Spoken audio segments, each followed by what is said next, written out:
नमस्कार दोस्तों, आप हैं संजय कुमार श्रीवास्तव के साथ और मुस्कान इंडिया न्यूज़ में स्वागत है आपका। तो आज मैं आपको मोती नगर लेके आया हूँ और पहले बात करूँ, किराड़ी विधानसभा क्षेत्र के अंदर अपना निवास है सुभाष प्रजापति जी का। और जो है अब आज जो है मोती नगर आया हूँ, जहाँ पे इनकी एक शॉप है, कबाड़े का अपना काम है और काफ़ी अच्छे बिजनेसमैन हैं और बीजेपी पार्टी से इन्होंने ज्वाइन कर रखा था पहले और जो है समाज सेवा का पद भी ले रखा है, काफ़ी समाज सेवा भी किया है। तो ये बातचीत कराते हैं प्रजापति सुभाष जी से। जहाँ तक कि मैं बात करूँ, प्रजापति समाज में एक भी राजनीतिक व्यक्ति नहीं है, कोई भी कैंडिडेट खड़ा होता है लेकिन अभी तक जीता नहीं शायद। तो ये बातचीत करते हैं कुछ प्रजापति समाज की, कुछ इनके बिजनेस से जुड़े हुए रहस्यमय बात। सुभाष जी, बहुत बहुत स्वागत है मुस्कान इंडिया न्यूज़ में और हमारे दर्शक आपको देख रहे हैं। धन्यवाद सर। तो कृपया एक बार परिचय दीजिए पूरा अपना। सुभाष प्रजापति नाम है मेरा और किराड़ी विधानसभा में बीजेपी में प्रेमनगर मंडल से पूर्वांचल प्रकोष्ठ अध्यक्ष रह चुका हूँ, मंत्री पद पे भी रह चुका हूँ बीजेपी में। पीछे से कहाँ के रहने वाले हैं? पीछे से मैं इलाहाबाद का रहने वाला हूँ, प्रयागराज जिसका नाम हो गया है, अच्छा, वहाँ का रहने वाला हूँ। सिंगरैरपुर घाट पड़ता है वहाँ पे, जहाँ पर श्री रामचंद्र जी ने कभी गंगा जी पार करी थी केवट के साथ, बिल्कुल उसी के नज़दीकी निवास है हमारा गांव का, वहाँ से रहने वाला हूँ। बहुत बढ़िया। मैं जानना चाहूँगा सुभाष जी कि अपना समाज जो है प्रजापति समाज बहुत सीधा वर्ग है। हाँ बिल्कुल। और अगर मैं सीधेपन का एक छोटा सा मिसाल दूँ तो अगर कोई बढ़िया भाई लाला भाई अगर अपनी दुकान पे किसी को रखना पसंद करेगा तो प्रजापति वर्ग को रखना पसंद करेगा। बिल्कुल बिल्कुल, क्योंकि गले पे वो ईमानदारी से अपना पूरा कार्य बिल्कुल करते हैं। बिल्कुल, ये सच्चाई है। तो आप ईमानदारी के साथ में अपना जो माटी का काम जुड़ा हुआ था आपसे, पूर्वजों से जुड़ा हुआ था और चला आ रहा है, वो अचानक से लुप्त होता चला जा रहा है। आखिर कारण क्या है? उसका कारण क्या इसलिए है क्योंकि अब जो है ना प्लास्टिक की यूज ज़्यादा होने लग गया है। वही चीज़ प्लास्टिक के आइटम में सस्ता मिल जाता है और मिट्टी में मेहनत ज़्यादा है, मेहनत की वजह से उसका कॉस्ट महंगी पड़ती है और लोग उसे खरीदना नहीं पसंद करते। इसका यही कारण। प्रजापति समाज में जाता हूँ तो उनके माता पिताजी या बुजुर्ग जो है वो कहते हैं कि भाई हमारा जो काम है माटी का यही काम होगा और हमारा बच्चा इसके अलावा और कोई काम नहीं कर सकता, हम करने देंगे। क्या ये गलत है या फिर सही?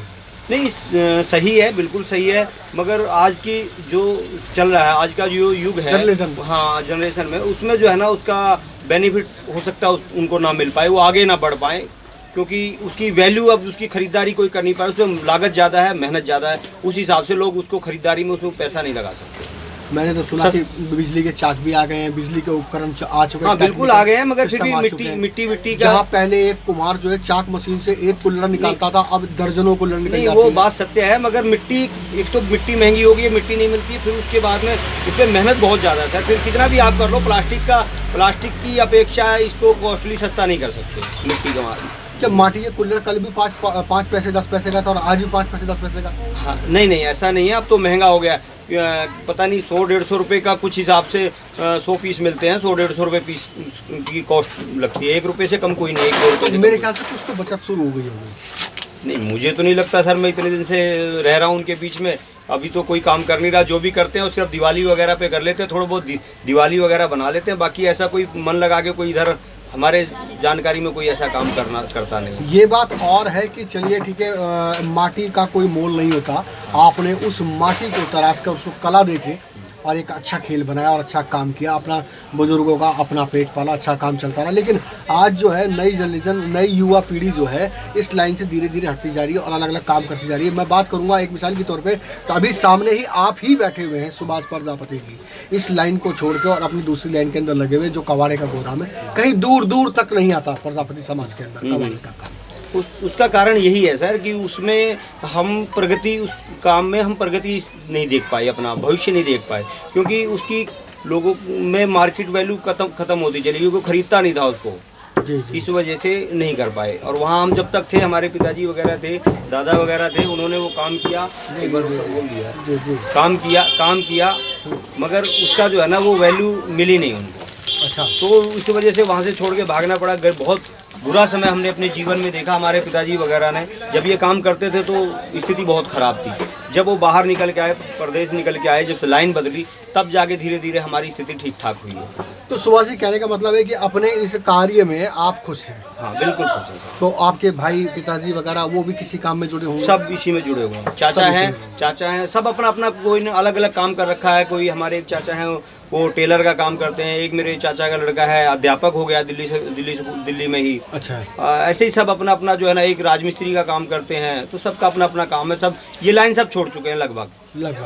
हमारे नौजवान पीढ़ियों के लिए क्या संदेश देना चाहिए? नौजवान पीढ़ियों के लिए संदेश देना चाहते हैं कि आप जो भी काम कर रहे हैं, जिस भी काम को करना चाहते हैं, उसमें आप पूरी मेहनत और लगन से करते रहे, ईश्वर आपको जरूर आगे तरक्की देगा।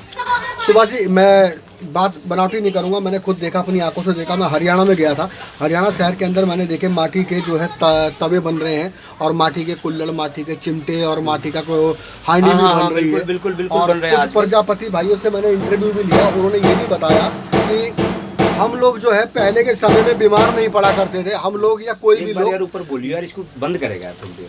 हाँ। हम लोग या पहले के लोग कभी भी बीमार नहीं पड़ा करते थे, क्योंकि हमारे यहाँ माटी की हांडी में दाल पका करती थी और मिट्टी के तवे के अंदर रोटी पका करता था। इसलिए जो है कैंसर बीमारी और दमा जो भी हजारों बीमारी चल रही हैं आजकल के टाइम में, वो बीमारी नहीं चला। ये तो सच्चाई है सर। ये जब से गैस आया ना, गैस ही LPG गैस आया, गैस का इस्तेमाल होना शुरू हुआ ना, जब से सारी दिक्कतें बढ़ी हैं। नहीं पहले लकड़ी के चूल्हे में खाना बनता था, रोटी बनती थी, मिट्टी के बर्तनों में बनता था, बड़ा शुद्ध खाना होता था, बड़ा शुद्ध होता था, और आदमी बीमार नहीं पड़ता था। सच्चाई, कम बीमार तो पड़ता था मगर कम बीमारियां होती थी, और आदमी ठीक ठाक रहता, तंदुरुस्त रहता था। मैं संस्कृति और कल्चर की बात करूंगा। ये हमारी संस्कृति और कल्चर कहलाती है। हाँ। ये हमारी संस्कृति की वापसी लौटती हुई दिखाई दे रही है। कि मैं बीच में अगर बात करूं तो उस टाइम में बीच में बिल्कुल चूल्हा फूकना कोई पसंद नहीं करता था, लेकिन अब 2021-22 के अंदर वापसी, चूल्हे की वापसी हो रही है। हाँ, उसका कारण दो कारण है सर। एक तो जो है ना, लोगों को समझ आने लग गया है कि ये गैस की जो रोटियां हैं, LPG गैस का जो इस्तेमाल हो रहा ज़्यादा, इससे एक तो बीमारियां ज़्यादा बढ़ गई, और दूसरा वापस गैस इतना महंगा हो गया कि मजबूरी में लोग जो है ना चूल्हा फूकना शुरू कर दिया है। ये भी समस्या है। मैंने तवे भी देखे, हाँ, माटी की हांडी भी देखी। अच्छा, मिट्टी के बर्तन में खाना बनता है तो उसका बेनिफिट मिलता है, बहुत अच्छा, शरीर को फायदा करता है, नुकसान नहीं देता। ये सच्चाई है। क्या लगता है कि आपको कि इस तरीके से संस्कृति हमारी वापसी लौटेगी? नहीं, कोशिश करना चाहिए, हो सकता है वापसी नहीं, और लौटना भी चाहिए, क्योंकि आने वाली पीढ़ी को हम क्या दे पाएंगे? लोगों को, हम प्रजापति समाज से हैं, आने वाली पीढ़ी को हम कैसे बता पाएंगे कि हम प्रजापति हैं? जब हम उससे बिल्कुल अलग हट जाएंगे तो सिर्फ जाति से नहीं होता, कर्म भी दिखाना पड़ता है कि हमने ये काम किया, हमने करना चाहिए था। आपका मानना कुछ ना कुछ काम तो रह जाना चाहिए प्रजापति समाज का। बिल्कुल, जीवन में चाहे उसको मोड़ देना पड़े। पहले के जमाने में सिंपल एक मटका हुआ करता था, लेकिन आज के लोग, फैशनेबल जमाना है, तो आज के टाइम में अगर मटका बनाते हैं तो उसको सजाइए, फर्स्ट क्लास शीशे से, कढ़ाई से वगैरह वगैरह, ताकि लोग अपने घर में फ्रिज से ज्यादा मटका रखना पसंद करें। कुछ नई टेक्नोलॉजी का इस्तेमाल करना चाहिए, और कोशिश करना चाहिए सामने वाला इसको आकर्षित होकर खरीद पाए और उसके पैसे दे पाए।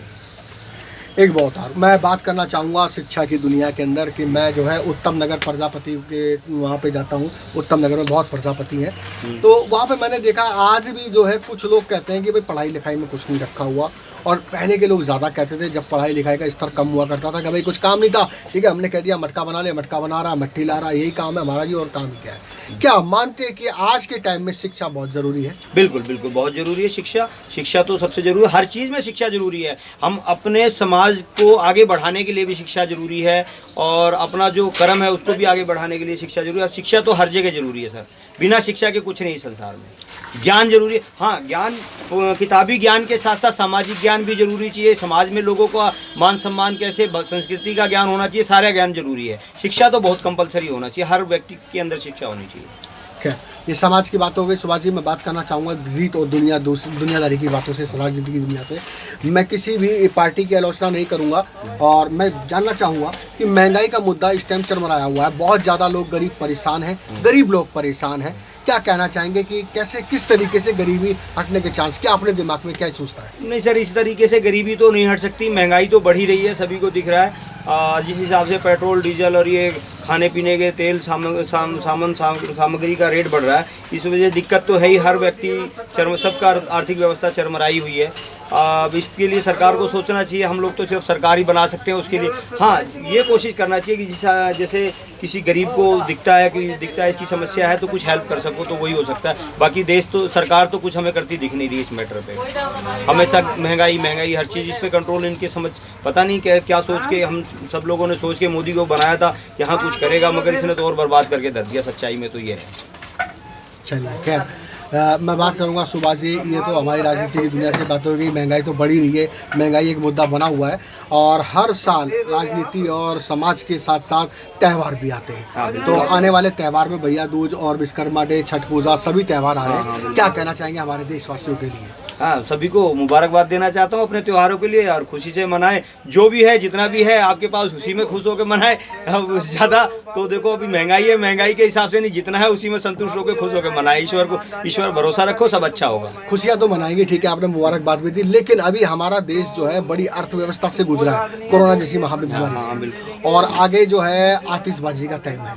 क्या लोगों को आतिशबाजी आज भी करनी चाहिए? बिल्कुल नहीं करनी चाहिए सर, बिल्कुल नहीं चाहिए करना चाहिए। दिल्ली जैसे शहर में इतना प्रदूषण वैसे ही इतना है, क्या सावधानी रखनी चाहिए? बिल्कुल नहीं, आतिशबाजी करनी ही नहीं चाहिए, आतिशबाजी नहीं करनी चाहिए। आप दीपावली के 2-4 दिन बाद आगे देखिए, हर साल का यही कंडीशन है कि दूसरे तीसरे दिन आंखों में ऐसा लगता है जैसे मिर्ची का पाउडर को डाल रहा, इतना बुरा हाल होता है। अगर आप यूपी या किसी अदर स्टेट से आगे दिल्ली में अगर दिवाली के बाद रहते हैं तो आपको ऐसा लगेगा कि मैं कहाँ आ गया, इतना प्रदूषण है। और ये जो प्रदूषण की वजह से इतनी बीमारियां बढ़ रही हैं, इसलिए जनता को खुद भी सोचना चाहिए कि ऐसा कोई काम ना करे जिससे कि बच्चे या हम या कोई समाज का कोई व्यक्ति बीमार पड़े।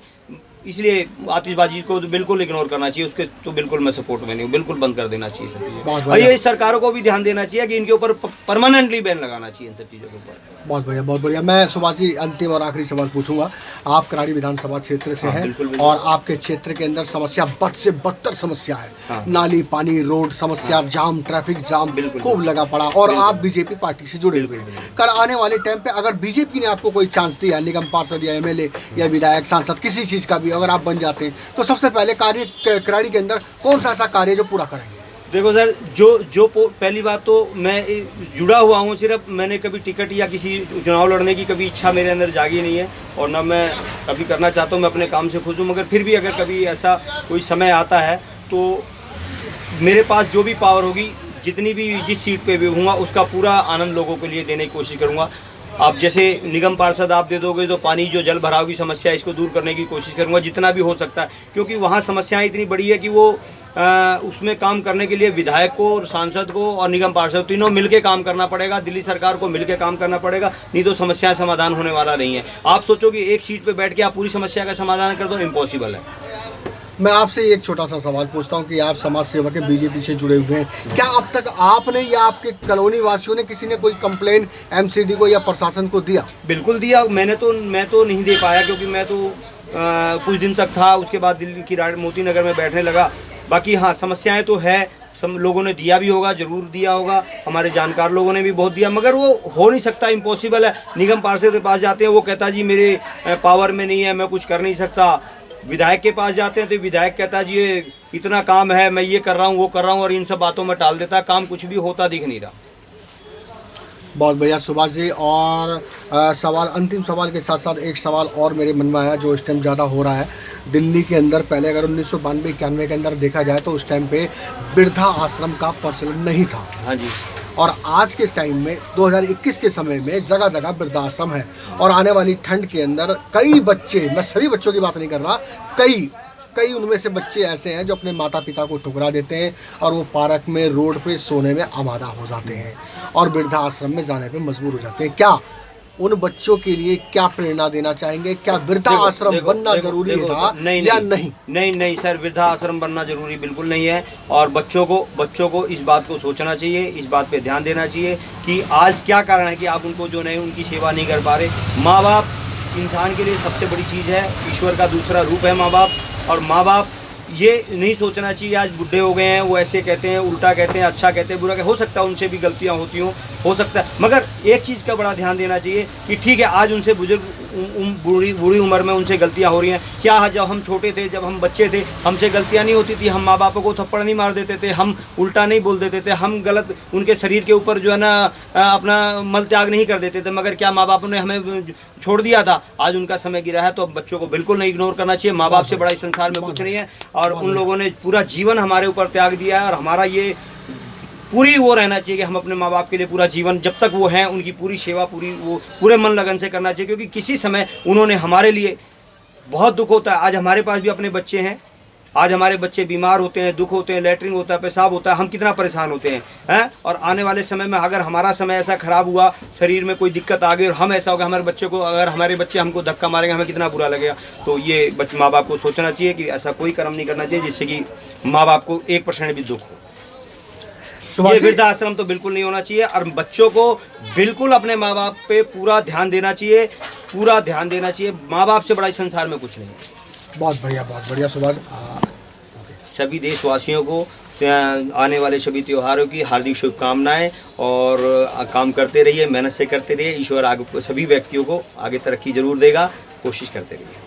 तो दोस्तों नमस्कार, आपने सुना सुभाष जी हमारे साथ जुड़े हुए थे और अगली गाथा में फिर सुनाएंगे आपको, फिर इनकी कहानी, फिर इनके पास बैठाएंगे, फिर आगे इनके जीवन से जुड़ी हुई बातें बताएंगे। जब तक के लिए इंतजार करिए, कमेंट में कमेंट डालिए क्या कहते हैं प्रजापति समाज और प्रजापति समाज के लोगों के लिए। नमस्कार, संजय कुमार श्रीवास्तव, दिल्ली।